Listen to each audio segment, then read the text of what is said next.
एक थी सुगंधा। न्यूयॉर्क में खिड़की पर बैठी सुगंधा अपने दिल के दर्द को खुद से ही कहने बैठती। रोज खुद से ही खुद का दर्द कह के रो लेती। 4 साल पहले पति के साथ ब्याह के बाद न्यूयॉर्क पहुंची थी। आंखों में हजारों सपने थे। पति रमेश के प्यार की आस लगाए इस अनजाने शहर में सिर्फ पति के साथ और उस रिश्ते के विश्वास पर चली आई जो माँ बाबा ने जोड़ा था रमेश के साथ। कुछ महीने तो सब कुछ ठीक चला, लेकिन कुछ दिनों बाद रमेश ने अपना नया रंग दिखाया। सुगंधा रमेश के इस रूप को देख सन्न थी। रमेश कितने कितने दिनों तक घर नहीं आता। पूछने पर सुगंधा को उसके हद और दायरे के बारे में मैं याद दिलाता। हद तो तब हो गई जब एक लड़की को लेकर घर में आ गया। नशे में धुत पति को देख उसके पांव के तले से जैसे किसी ने जमीन खींच ली हो। वो रात सुगंधा के लिए अमावस की रात से भी काली थी।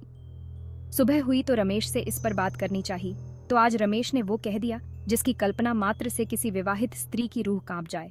उसने कहा, सुगंधा, लड़कियां मेरी कमजोरी हैं। माँ पापा के कहने पर मैंने शादी तो तुमसे कर ली। तुमसे वादा करता हूं, तुम जो चाहो वो तुम्हें दूंगा। जैसे रहना चाहो वैसे रहो। सारी सुख सुविधा है तुम्हारे पास। बस मैं कहां जाता हूं, किसके पास जाता हूं, ये मत पूछना। यहां तुम्हें किसी चीज की कमी नहीं होगी, लेकिन हर वक्त मेरे साथ की कल्पना मत करना। सुगंधा खड़ी रह गई पाषाण शिला सी।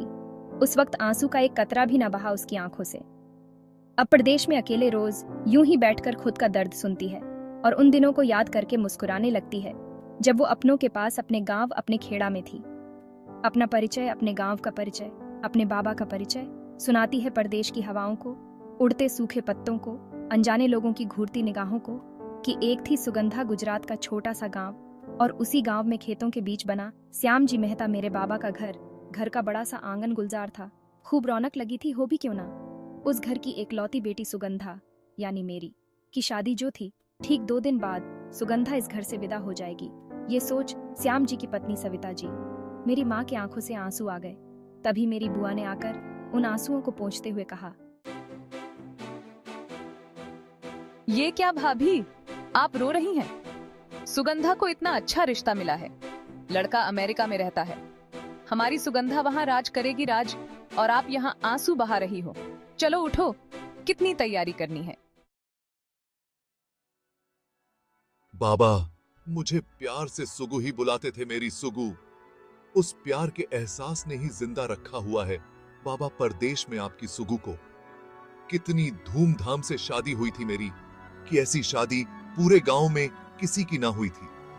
भीगी पलकों से माँ बाबा ने उस दिन मुझे विदा किया था ताकि मेरी आंखों में आंसू ना आए, लेकिन मेरी पलकें भीगी हैं बाबा। अम्मा, कैसे कहूं कि मुझे ले जाओ। मुझे पता है बाबा कि मेरा दुख आपको तोड़ देगा, लेकिन बाबा मैं आना चाहती हूं आपके पास, अम्मा के पास। ये रोज खुद ही खुद से कहती और आंखों से अश्रुधारा बह निकलती। सुगंधा भाग जाना चाहती थी यहाँ से, लेकिन जब भी माँ बाबा की खिलखिलाती हुई आवाज सुनती थी, फोन पर तो हिम्मत नहीं होती थी। वो सब कहे जो उसके हृदय में था, इस अभागी बेटी के दर्द को दिखाने की हिम्मत जुटाती। पर जब भी बाबा की आवाज सुनती, मेरी रानी बिटिया कैसी है, तो मुंह से निकलता, ठीक हूँ बाबा। हर बार सोच के बैठती कि अब की बार कह दूंगी कि बाबा आ जाओ, ले जाओ, लेकिन जुबान सिल सी जाती। कैसे अपनों से कह दूं कि जिसको आपने मेरा भाग्य विधाता बनाया था, उसने तो मुझे जीवन भर का आघात दे दिया है। इस उम्र में माँ बाबा को तकलीफ नहीं देना चाहती थी।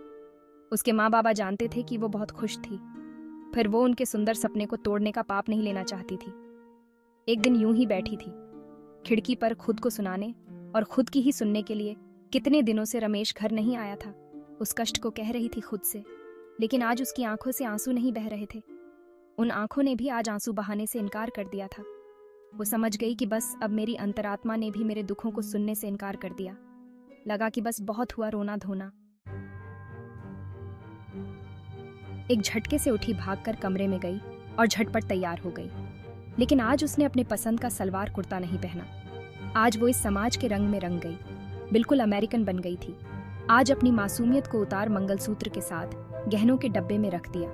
अपने आप को शीशे में देख मुस्कुराई, जैसे खुद का ही परिहास कर रही हो, और बोल पड़ी, एक थी सुगंधा। सड़क पर निकल पड़ी।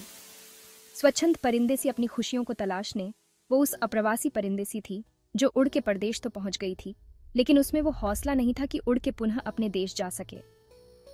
अब खुश थी सुगंधा सिर्फ इसलिए कि माँ बाबा से झूठ ना कहना पड़े कि बाबा मैं खुश हूं।